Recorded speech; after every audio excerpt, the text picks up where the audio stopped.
Okay, here we are. We are in Orchot Tzaddikim. Please subscribe to the channel. Give it a thumbs up. And most of all, make sure you leave comments and ask questions. I'll try to get back to your questions if you really leave them. There you go. That's a new thing. I keep saying, everybody keeps saying, leave questions. I'll get back to them in 24 hours. I don't guarantee, can't guarantee 24 hours, but okay. Okay, let's go. So it says, again, we're on the gate of shame, and it says, how should one reprove his friend? We're back to telling a person is doing something wrong. So what do you do? How do you correct this person? At first, you do it in private and gently. She said, here again, the author instructs us as to how to reprimand. In the gate of humility, when discussing tochacha, rebuke, the author wrote, at first gently, and if this does not help, he must shame them. Only if the gentle approach fails, may one take it to the next level of action. And he says, he brings on a story from Rav Yaakov Kamenetsky. He said, many years ago, I was privileged to be in attendance when Rav Yaakov addressed a group of teachers. When the topic of embarrassing a student rose, he said there is a verse in the what's it called, Chronicles, which reads, Al tigu b'mshechai, dare not touch my anointed ones, about which the Talmud says, Elu tinokot shel beit rabban, these anointed ones, refers to my school children. To the school children, sorry. A teacher must view every student in his class as a possible future Mashiach, the anointed one. Now imagine for a moment, continued Rav Yaakov, when we will one day greet Mashiach and we recognize him as one of the students from the past. How terrible a feeling it would be if I had once shamed him in class. On the other hand, imagine the wonderful feeling I would have if I always was patient in class and had always treated him with respect, never shaming him. Now I could proudly greet him as the Mashiach. Each day when entering the classroom, said Rav Yaakov, the teacher must remind himself of this. Rav Avram Palm said when Rabbi Yisrael Reisman was asked to address a major conference for teachers a few years ago, he consulted first with his Rebbe, Rav Palm, about what the focus should be. Rav Palm told him to please tell the teachers to be careful never to shame or embarrass their students. Rav Henoch Leibowitz, based on the statement of the author, at first gently, and if this does not help, he must shame him. I asked my Rebbe, Rav Henoch Leibowitz, if there are any circumstances under which a Rebbe or teacher may publicly shame a student as a disciplinary action. He responded by telling me that to read the author's words carefully. The Orchot Tzaddikim first says that which means and reprimand him with all his power according to his wisdom, at first gently. That means that the teacher, according to his wisdom, at first gently. That means that the teacher has used all of his wisdom and power, spoken softly in private, befriended the student in every possible way, taken him for a walk, invited the student to his house for Shabbos, treated him with respect and any other means within his power and wisdom to encourage improvement. And yet, it did not affect a change for the better. Only then may the teacher shame the student publicly. A teacher, he said, who has exhausted all of his energy to discipline in a gentle manner and was not successful, may then use this as a basis to publicly shame his student. In other words, Rav Henoch Leibowitz was basically saying you should never shame a person in public. Because if you're going to go through all those steps, the odds of that person still being chutzpahdik, still being, how do you say that, it's chutzpahdik, brazen, to you, is going to be very small. Because he likes you. You've taken him home. So he has a special kinship with you. So the odds are he's not going to be that way. So, fine. Okay, then he says, what is it called? Only if the gentle approach fails, may one take it to the next level of action. I'm missing a page. Oh, you stopped at 29 up here in the main text. What? Right? Yeah. That's where you stopped. That's where you went down to the note, yeah? He rebukes. Oh. 165. Yeah. Oh, that's right. Thank you. Okay. At first, right, if in the beginning he rebukes him in public and humiliates him, he has sinned. How much more so does one who humiliate his friend where reproof is not appropriate? For the destruction of Jerusalem resulted from the humiliation of Bar Kamsa. That's a famous story from the Gemara Gittin. And he summarizes. He said, after mistakenly being invited to the banquet in the place of Kamsa, the host, who was an enemy of Bar Kamsa, rejected him, despite the latter's many pleas and offers of compensation for the party. This resulted in Bar Kamsa reporting to the Caesar that the Jews had rebelled against him, which resulted in the eventual destruction of the temple. Although deeper study of the above events is necessary for a proper understanding of the Talmud, the fact remains that the public humiliation of an individual caused a devastating blow to the Jewish nation. And again, you have the story. Soon after arriving in the city of Brisk after World War I, Rav Yitzchak Zev Soloveitchik invited a number of prestigious townspeople to his house to formulate a plan for how to put a stop to the unsupervised shechita, the ritual slaughtering in the city. It soon became obvious that an uninvited guest, one of the town's shochtim, the slaughterers, was there, preventing those gathered from speaking freely and comfortably about the issue so that they could come to a proper decision about what to do. One of the honorable guests reproached the shochet and asked him to leave. The shochet replied, "This is the rabbi's house, and only he has the right to eject me." Even after all those present had protested loudly, he again responded, "This is the rabbi's house, and only he has the right to eject me." Finally, the townspeople asked the Brisker Rav if he would just hint to the shochet that he should leave, but the Rav remained silent. He later explained, the Gemara says, "Come and see how great the power of shaming someone is, that Hashem assisted Bar Kamsa and destroyed his house, the Beis HaMikdash.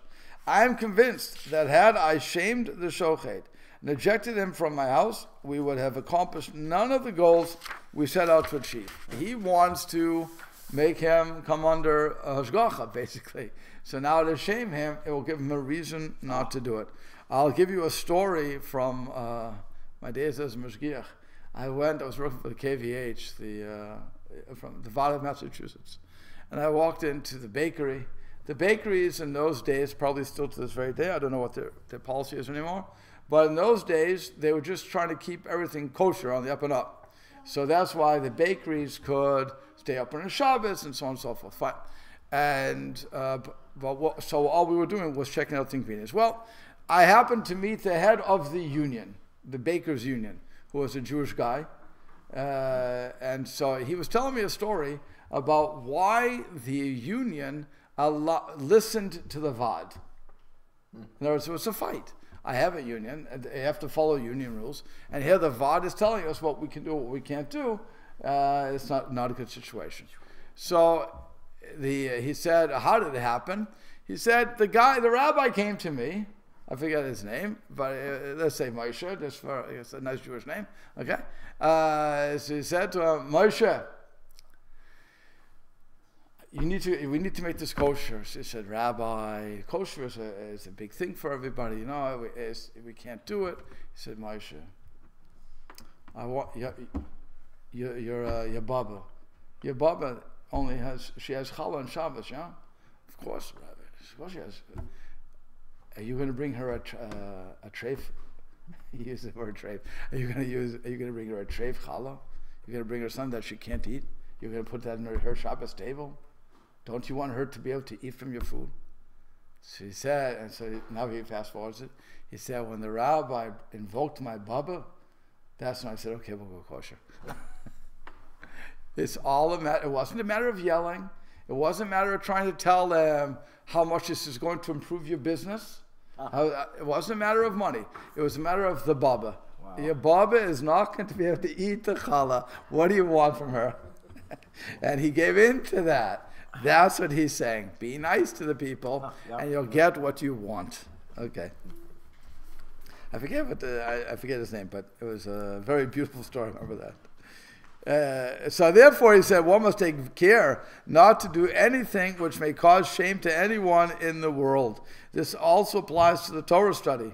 If in the course of a discussion one hears his friend err, he should not tell him, "You have erred, and you don't understand what you are saying," or the like, so that he will not be ashamed. But you should say to him, "So I received from my teacher," or he should give the impression of not having heard any error. Similarly, he should not call his friend by a nickname.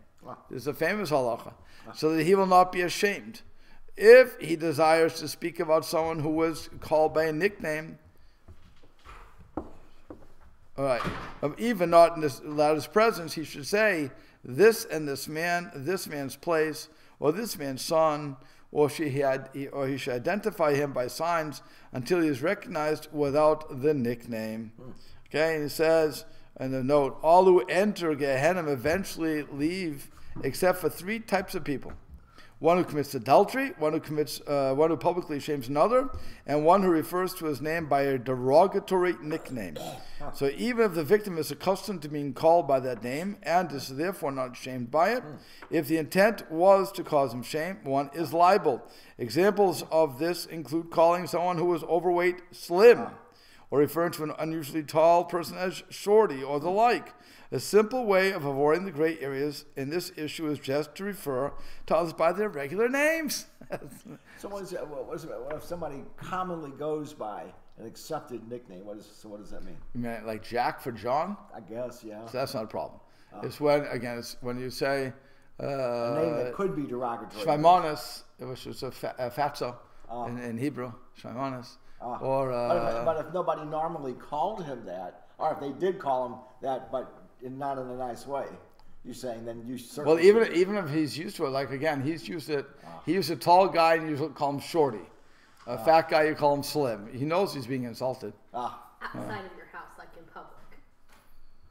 Yeah, but Not like if it's inside your house and you're talking to your son and you say, "Hey, Mr. So-and-so, time to get out of bed." Okay. Yeah, I would be careful with that. Yeah. Yeah. Again, it's always.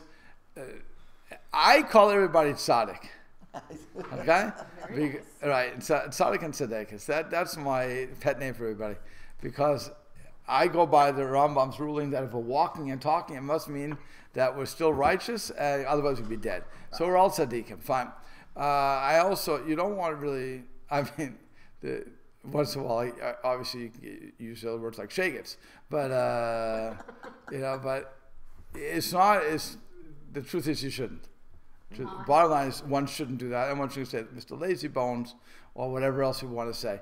It's because it's not, when I want to improve somebody's character, what do? You go back to what Aaron HaKohen did.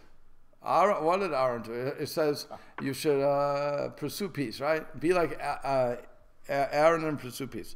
What did he do? He saw somebody doing something wrong. He would act like nothing ever happened. He was Makdam. That was him, right? Yeah, he was Rodev Shalom, right? So he would see somebody doing something wrong, and he never said anything. He would befriend him. And hi, how you doing? The whole thing, everything's good, tremendous. So the person said, "Wow, if Aaron HaKohen is being nice to me, it means he thinks I'm still a tzaddik. I'm still righteous. If he would know how wicked I am, he wouldn't talk to me." And he would, as a result of that, he would do teshuvah, he would do repentance. So if you want to change somebody, the way to do that is through compliments or positive reinforcement. It's never through negative. A negative normally doesn't work in any world. No, it's amazing. I think I might have mentioned this. The old book, Dale Carnegie, How to Win Friends and Influence. Right. He was I think a religious Christian or Protestant, whatever Protestant variety, because he mentions that somewhere in the book. But his principles that he brings forth are so much in line with Talmud. It's unbelievable. Well, again, I go back to... He talks about, you don't insult people. Right. You know? I go back to my Fred's talk, that's online right now, and for those who want to catch it. Okay. But in that, where I said all these guys, all of the affiliate marketers, the Carnegie, they all had Jewish... the thoughts of the Talmud and the Mishnah are they're in society. So Bill would say, if Bill was here, he would tell you that it's true, the world was influenced by us. Okay, and I think there really was. I think that our ways of operation really got into the world, just like in Hollywood, where you have the words kosher being normal in movies. You know, it's not kosher to me, or something like that. I mean, you even had, I'm Shomer Shabbos, bang bang, okay? That guy, who would think Shomer Shabbos in that bowling movie? I forget what it's called. What is it? I don't know Shabbos.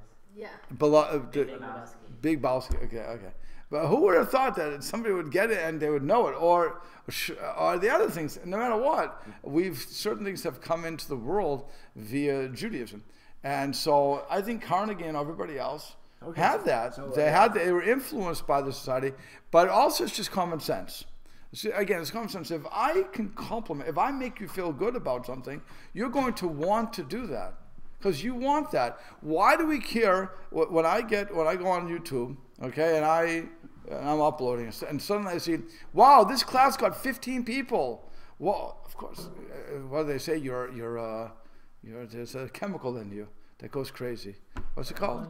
What's it? Adrenaline? No, not adrenaline. Serotonin. Dopamine. Dopamine. There you go. Your feel dopamine. good, yeah. Right. It makes you feel good. Whoa, look at that. And then, of course, when you don't get it, it's okay. So, but that's really what's going on here. That the rabbis, again, without knowing the drug involved or the reaction, they're telling you that if you really want to change somebody, you do it in the positive, never the negative. It's not worth doing negative. Negative is only going to embarrass a person. And thus you have the Bar Kamsa situation, where he ended up destroying the temple. You know, so getting us in trouble. I'll show you people, let me be embarrassed. Yeah. Why would you do that? So let's be nice about you. Let's make you a cake. I'll put down happy birthday Bar Kamsa, But that's what you do. Okay, so now let's go on. One should not say in public or private, so-and-so wanted me to give his daughter in marriage, but I didn't want her. For by doing so, he honors himself and shames his friend.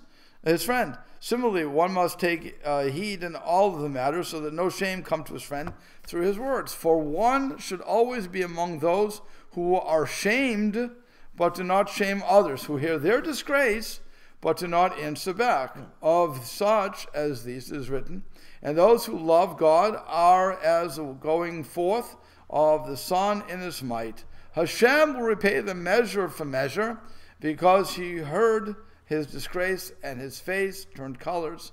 The Holy One, blessed be he, will brighten it more than the light of the sun, as is written, and the glory of Hashem has shone upon you. And here's also a famous thing from the Talmud Devorah, that if I need to do tshuva. So what's the best, when I do repentance, what happens? Sometimes I have to be punished, right? You don't always get out of, just by saying I'm sorry, it doesn't always get rid of everything. So sometimes I need a kapara. So he says the best kapara is to be insulted by people. Because it doesn't take away your ability to learn Torah. It doesn't weaken you. Nothing. So when somebody insults you, you say, Baruch Hashem, I just been insulted.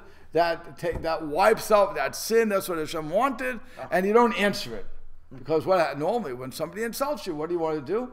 You want to get them back. You want to give a zinger.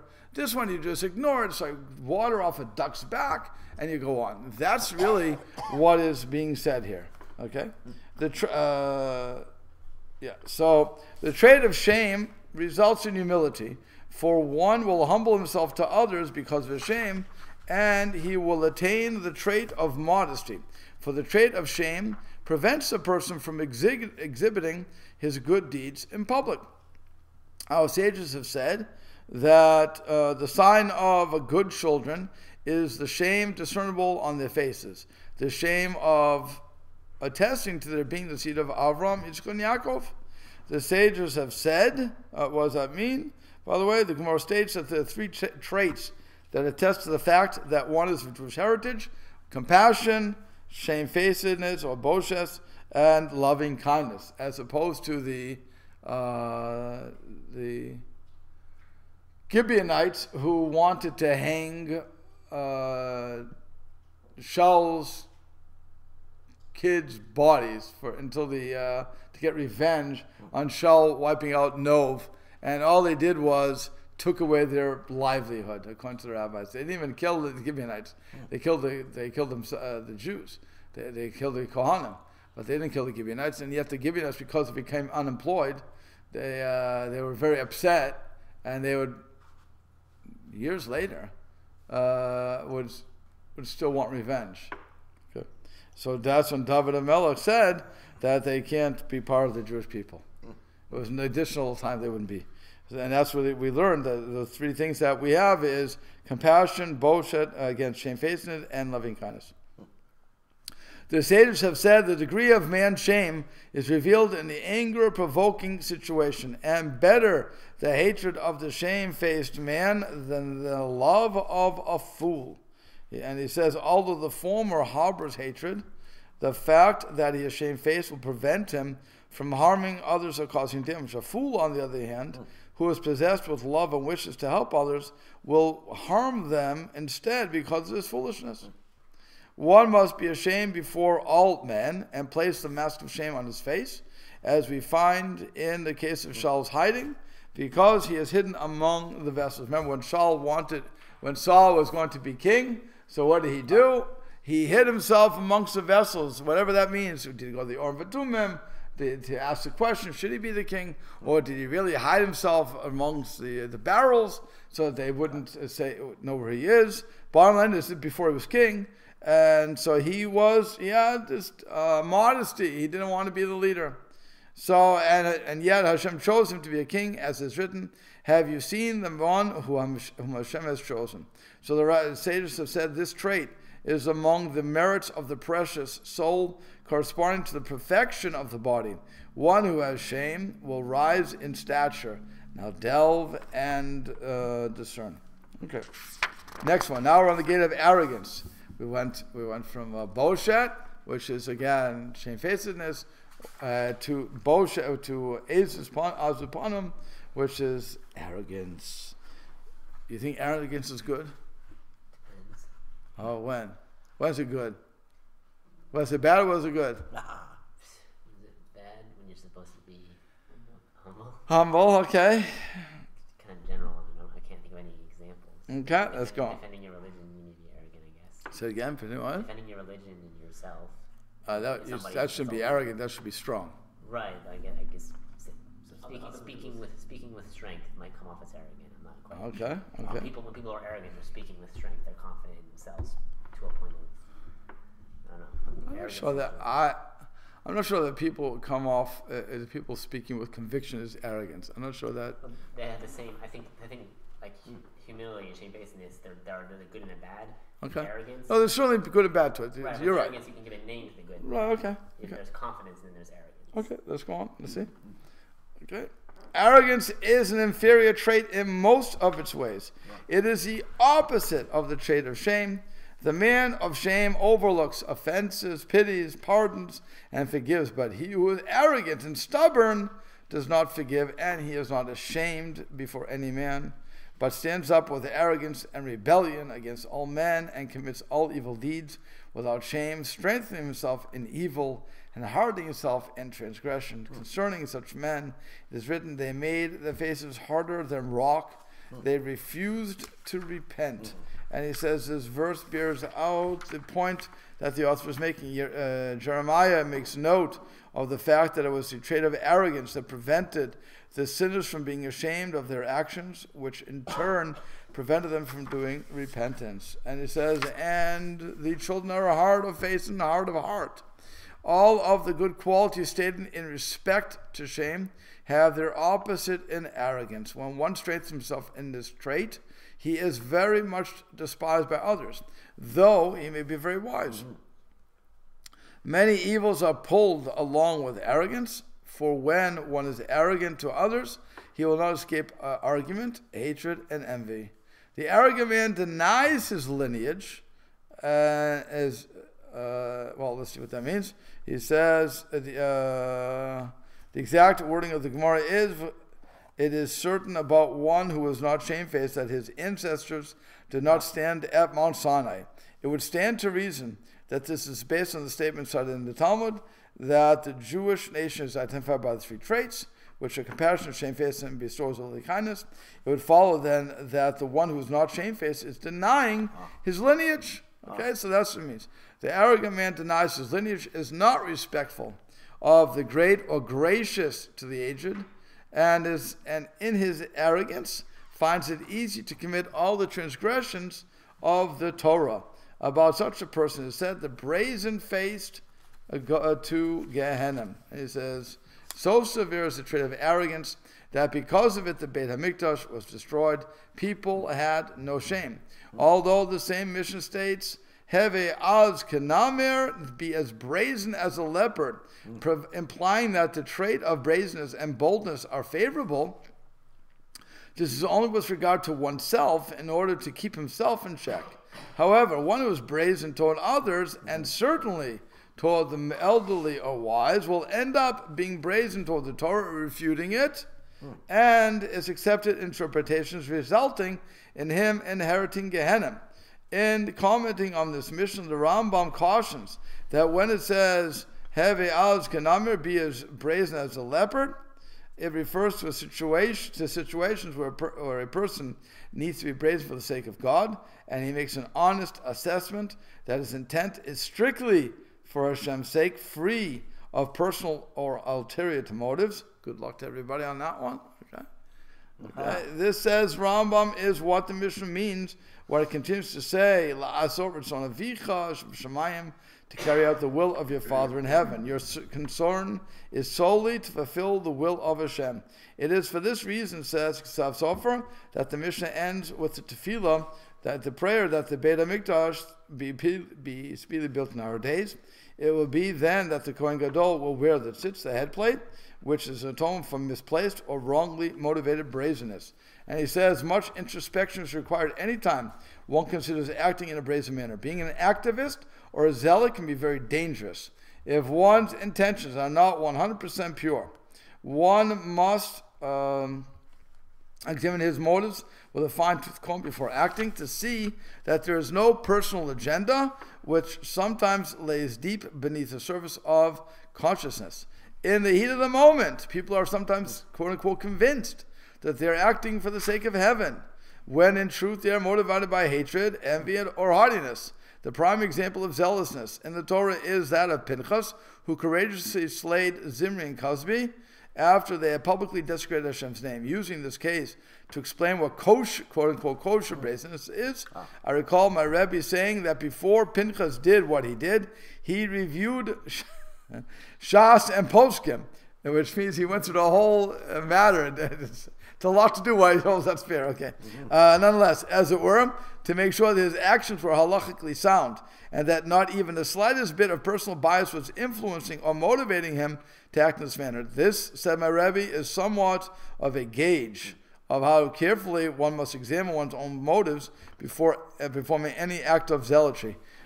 Again, I would be very careful before doing anything like that. The point is, you have to really check yourself at the door before you act in an arrogant manner. So yeah, but it seems like what he's talking about, is being very forward and doing something beyond which the normal everyday person would do. Is to be brazen like a leopard. I can't remember whether this is. I actually heard something about, maybe from you, maybe from somebody else, another rabbi. Can't remember whether it's just something's popping into my mind. That so is it when you wake up in the morning, right? That I'm going to fulfill Hashem's commandments. Correct. Mitzvahs. I'm going to do the mitzvahs. I'm going to daven. I'm going to say brachas before and after I eat. I don't care what that's the point. That's the point. When somebody says to you, "Why are you getting up so early in the morning? Yeah. It's dark outside. It's cold outside." Get up like a lion, right? Brazen like a leopard. Right, but that I'm saying, get up like a lion is to wake up. Yeah. Get up early, get up quickly. But brazen is when somebody's saying, "Why are you doing that? You don't have to be. You don't have to eat." You don't have to go to shul so early. You can take a late. You can take a break. You skip today. Don't worry about it. And that's when you're being brazen. You're being, I'm going to do it. Or as the Chafetz Chaim said, he said to Yetzer Hara said to him, "Why are you up so early?" He said, "Well, somebody has to take care of you." You're up, so I have to be up with you. Can we a little trouble together? But he said early on here that the arrogance has to be inwardly directed, not directing at, poking at somebody else. Correct. And that's the thing. You have to, again, when you're going to do this, you have to really check yourself at the door to say, why am I doing what I'm about to do? Before you do that to somebody else, right. to come on, pounce on somebody like that, you wouldn't want to, Right.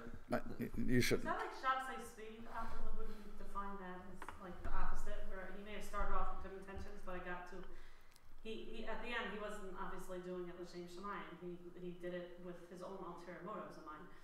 Like, just go forge ahead. People followed him because they thought he was genuinely, he was the real deal, but it got to his head a little too much. And would that be the opposite of what we're talking about? I don't know if that was arrogance on his part. It may have been. I'm sure. Shabtai Tzvi is an interesting character historically.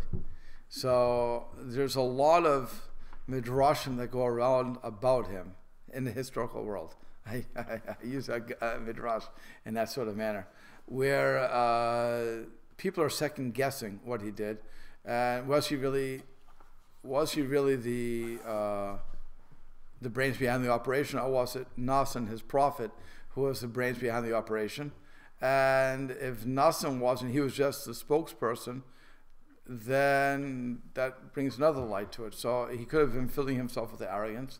Could be, then it certainly would be that, or he was just a good, wonderful pawn. So you never know what Shafs. That's what I'm saying. That his history talks as we go further and further more away from him, and we have less affection. It becomes an interesting, sad character at the same time. Certainly, he restored people's lives. But again, did he mean to do that? I wouldn't give him such nefarious motives. I'd be careful with that. But he certainly killed people. He certainly ruined people's lives. They all thought he was Mashiach. And because of him, you would get the Council of the Four Lands to say, you no longer learn Kabbalah. That's where we got this whole Kabbalah, no Kabbalah before 40 years old, blah, blah, blah. This is not ancient. I mean, it's not ancient. It's quite recent. And all because of him. That's why the Hasidic movement took a lot of hits. Because they were saying, oh, another Mashiach. So that's why you have the Vilna Gaon coming out of all these, again, those people.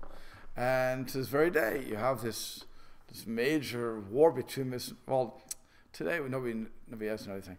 But you still have the vestige of Misnagdim versus Hasidim. But that's all based upon Shabtai Tzvi's, going off the derech, converting, trying to get everybody. This compares to what Mr. Arnstein tells the story about his witness friend, who they thought the Mashiach was coming, and he sold out, he closed up his place, he quit the job, and everything else. Not Mr. Arnstein, the Michigan, and this guy was 76, not 76, whatever it was.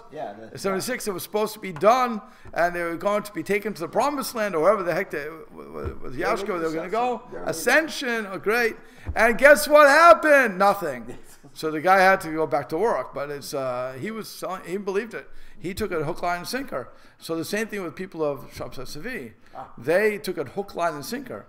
And again, he said you don't have to keep Torah anymore. But he didn't start off that way. No, again, I'm not arguing what he started off with. That's what I'm saying. I think that it got to his head. Well, once he had everybody in the palm of his hand, I mean, we don't like. Well, again, the question is, was he being led down the path? Or did he buy his own hype? That's the question. And so I don't know, but it could have been arrogance on his part. It could have been. I just don't want him to come to me in my dreams. I'm not interested. So I'm going to give him side of merit, whenever you talk, whenever he says. Again, I'm not saying. I don't know. He may. We don't know. Again, we don't know. What? He doesn't mind him coming. If he comes to you in a dream, he'll tell me what he was. Okay. So the arrogant one is called wicked. And as is written, the wicked man has made his face brazen. And the wicked are ugly and despicable in the eyes of Hashem. And their very name is despised. As is written, the name of the wicked will rot. So you said that the wicked man has the Gemara goes so far as to say that it is permissible to call a brazen-faced man, a rasha, a wicked person. And according to the second opinion, to hate him. This, says Rashi, is despite the verse that says, you shall love your neighbor like yourself. And it's advisable, of course, to consult with a Torah authority before jumping to conclusions, since referring to another person as a wicked person or hating someone cannot be taken lightly. Okay, so again, I think most people are going to say, what? That's very strong. Yeah, I think most... That's really... It's not our nature to hate someone just because of that, just because they're breathing. Right, so that's what I'm saying. I think most people are not going to... They may not talk to him, but it's really hard to call somebody a rasha. You really, I mean, most people are Tinik Shenishba today. They don't know better. Even if they learned in yeshiva, by the way. The yeshivas don't... Okay. Wait, it's 36 minutes into nobody's really listening anymore. So it's only you guys. Okay. Yeshivas don't do a great job these days, giving hashkafa. What? No, but I'm saying giving hashkafa, giving the philosophy of how we should act, they don't give that anymore. They think they do, but they really don't. And most of the Seder is 5, 10 minutes, 15, whatever it's going to be. And then Tanakh, if they teach it, they torture the story more than anything else, but they're not really getting the job done. And certainly when you go to yeshiva, they're spending most of the time on Gemaras. Now, I love Gemara. You know, Agadat is great. Even the other arguments are nice. But still, there's so much more than that. And we don't have that. So these kids are coming out and ultimately turning into adults really with a lack of education and with a lack of hashkafa. And hashkafa is really what's going to bring us to the next level. That really brings us, because I can know all this, but if I don't have a proper hashkafa, a proper outlook, that's what I'm looking at. What does it mean? Again, I can always take on the chumras, all these stringencies, or I can be the other side. I can be the Baal Heter. I can take on the leniencies. The rabbis, I know what they really wanted, blah, blah, blah. I refer you to the Gemara in Shabbos about that, where the rabbi says, after he leans to the fire, he didn't, whatever. It's an argument about that, where he says how great the rabbis are. Rabbi Akiva, who wanted to first bite the rabbis, and they realized how great the rabbis were. So, okay, you have people who can go on both sides, but that's a hashkafa. That's a real philosophy. If I have the proper philosophy, then I can do so much more. I think if you call people brazen, you'll turn them off the derech. You know? Well, that's the point. So if somebody wants, like you said, if they're not strong enough, and you criticize that thing, and you say, well, this is the way it is, but I'm not. Correct. So that's what I'm saying. You have to do everything with love, and I think... And also give a proper hashkafa. I mean, if I had to pick one thing over the other, of Gemara over hashkafa, I would say give hashkafa every time. Let the person love Yiddishkeit. Let them understand what's really being done here. Give them the basis. And then they will learn the rest. And they will want to follow it. That's foundation. Right. That's when they'll want to follow it. That's when they're going to study it. That's when they're going to care about it. But if I don't do that, I just give them, okay, you have to do this, you have to do that. They don't get it. And so why should I? In today's society, we don't care about law anyway. The law doesn't care. We don't care about law. Okay? That's, if anybody's listening, I'm in trouble now. I just condemned the whole schools and everybody else. I'm stopping here.